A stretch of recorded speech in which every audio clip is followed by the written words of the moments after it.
बिस्मिल्लाहिर्रहमानिर्रहीम। Biology 10th class chapter 17 से है, फर्मेंटेशन इन बायोटेक्नोलॉजी। बायोटेक्नोलॉजी में फर्मेंटेशन क्या रुतबा रखती है, क्या इसका मर्तबा है। तो आइए, फर्मेंटेशन इन बायोटेक्नोलॉजी, यहाँ ये बात याद रखनी है।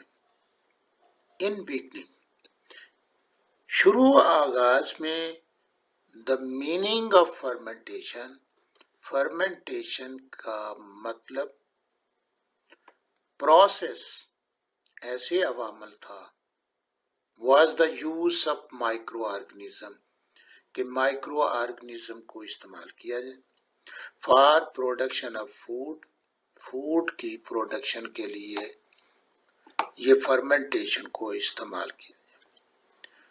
चीज बनाना, yogurt, fermented pickle, sausages, soya sauce, beverages जिसमें बियर्स, वाइन एंड स्पिरिट।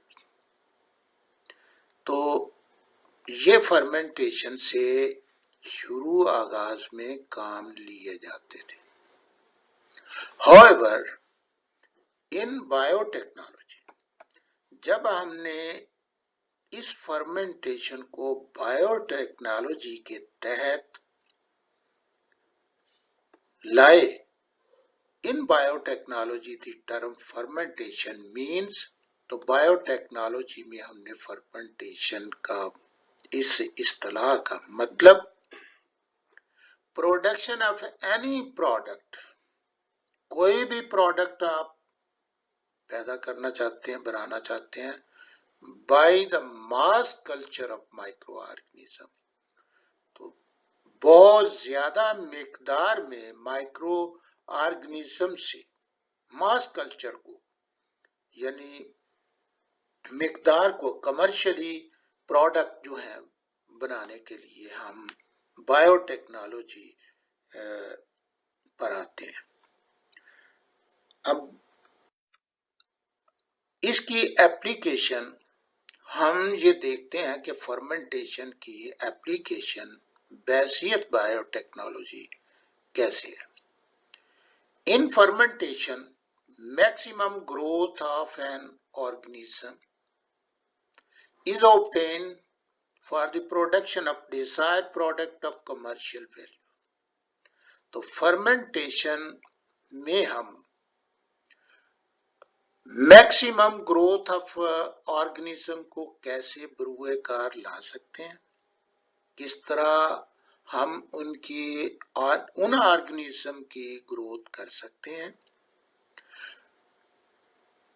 अब प्रोडक्शन ऑफ डिजायर प्रोडक्ट के लिए जो हम प्रोडक्ट बनाना चाह रहे हैं, वो कैसे हम एक मास कल्चर में ला सकते हैं, ज्यादा मिकदार में कैसे, ताकि हमें जो प्रोडक्ट मिले वो कमर्शियल वैल्यू की प्रोडक्ट हो, हम बाहर मार्केटिंग उसकी कर सके ज्यादा में।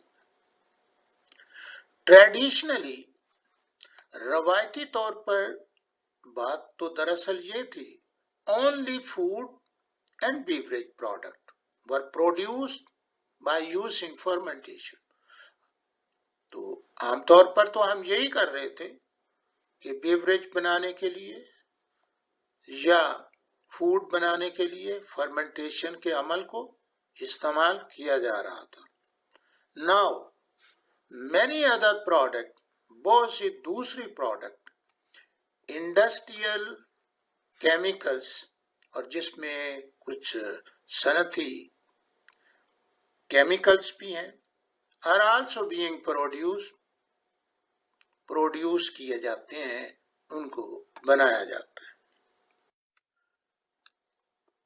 तो आइए सबसे पहले ये ए लिखा हुआ फर्मेंटेड फूड।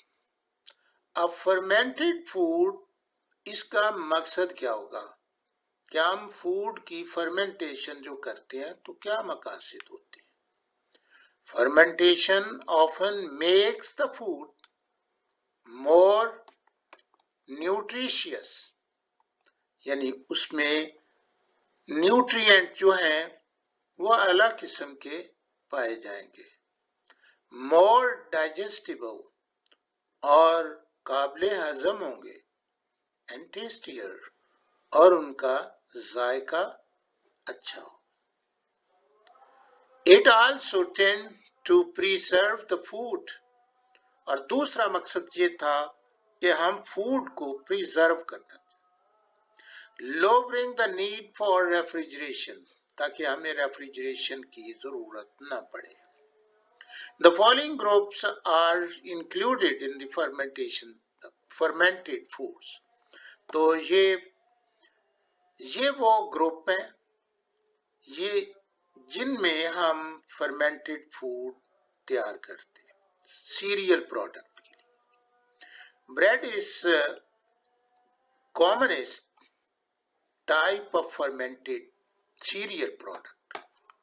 तो ये सीरियल प्रोडक्ट जो बनाई जाती ब्रेड, अब इसे कैसे करते हैं।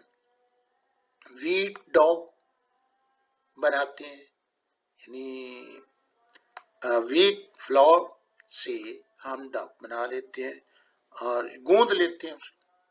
इज फर्मेंटेड, फिर उसको फर्मेंटेड बाय सैक्रोमाइसिस सर्वोइसिस। तो ये जो सैक्रोमाइसिस सर्वोइसिस ये यीस्ट है। इस यीस्ट को डालते हैं, लेकिन हम इसके साथ साथ along with some lactic acid bacteria, और इसके साथ कुछ लैक्टिक एसिड बैक्टीरिया भी, ताकि उस ब्रेड के अंदर थोड़ा सा जो है वो टेस्ट एसिडिक भी हो जाए। तो ये फर्मेंटेशन का तरीकेकार जो है वो उसने, तो फर्मेंटेशन के लिए ऑर्गेनिज्म का जिक्र करना, और जिससे बनाए जा रहे वो व्हीट डॉ, उससे हम ये ब्रेड बना रहे हैं। Now the next number 2, dairy product. Cheese and yogurt are important fermentation product. ये फर्मेंटेड प्रोडक्ट है, योगर्ट भी है, चीज भी है। अब cheese is form when a milk protein is coagulated। अब इसमें जो मिल्क के अंदर प्रोटीन होती है वो कोआगुलेट हो जाती है, यानी वो जम जाती है। और दिस हैपन्स, ये वकूअ पज़ीर होता है when the acid produced by lactic acid bacteria react with milk protein।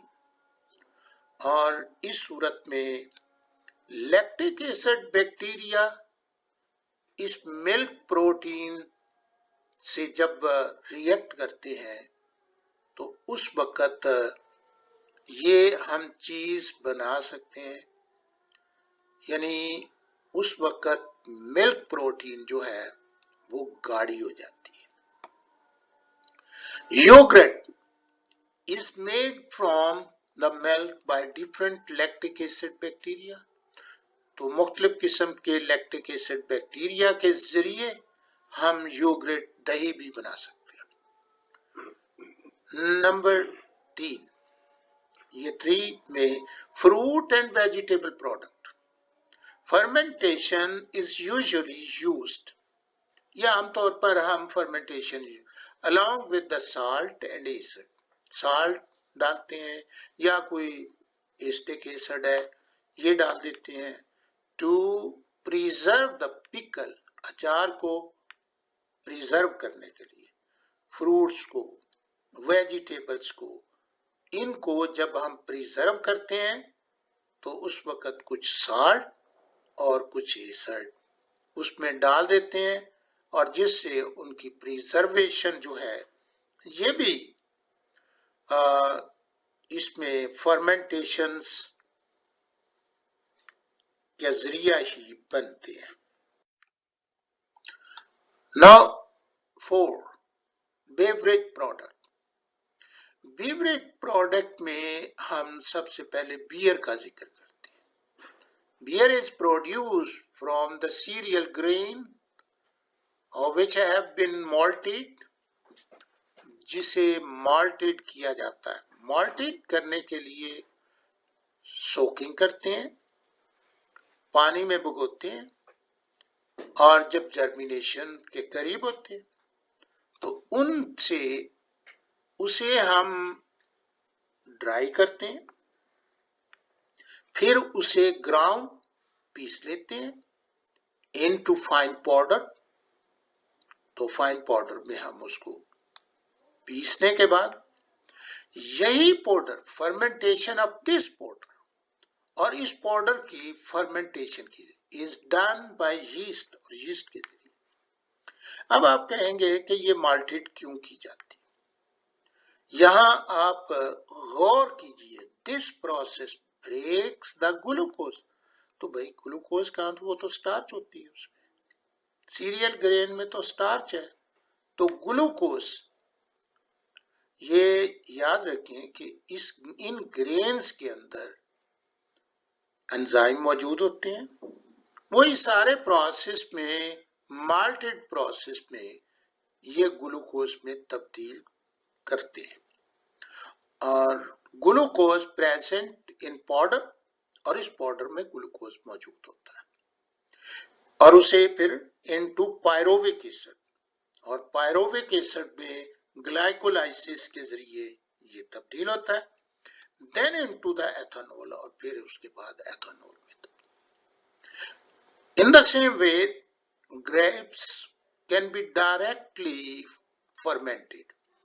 अब ये इनडायरेक्ट था बियर बनाने के लिए, व्हीट ग्रेन से, सीरियल ग्रेन से। The grapes can be directly fermented by the yeast to wine, और वाइन में इसको फर्मेंटेड किया जाता है यीस्ट के जरिए। अब the industrial product. The following are the important industrial product produced through the process of fermentation. ये एक टेबल दिया गया है, इस पे प्रोडक्ट को लेते हैं, फॉर्मिक एसिड है, एथेनॉल है, ग्लाइसरोल है, एक्राइलिक एसिड है। हम इस बात को देखेंगे कि फॉर्मिक एसिड के लिए कौन सा माइक्रो ऑर्गेनिज्म इस्तेमाल होता है। ये आपसे एमसीक्यूज में भी पूछा जा सकता है। एस्पैरेगस। एथेनॉल के लिए सैक्रोमाइसिस, और ग्लाइसरोल के लिए भी सैक्रोमाइसिस। ये इसमें आप saccharomyces, these are the yeast, और एक्राइलिक एसिड में बैसिलस, और ये बैक्टीरिया, इनका इस्तेमाल। या फॉर्मिक एसिड को किस लिए इस्तेमाल करते हैं?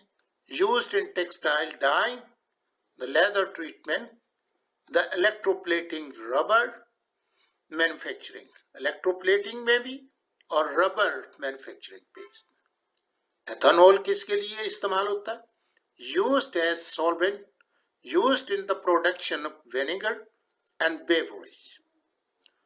Then glycerol is also used, solvent, used in production of the plastic, cosmetics and soaps, used in printing, used as sweetener.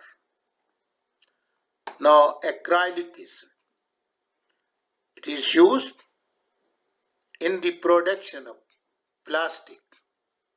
तो इस टेबल में से आपको शॉर्ट क्वेश्चन भी दिया जा सकता है और एमसीक्यूज के तौर पर भी पूछा जा सकता है।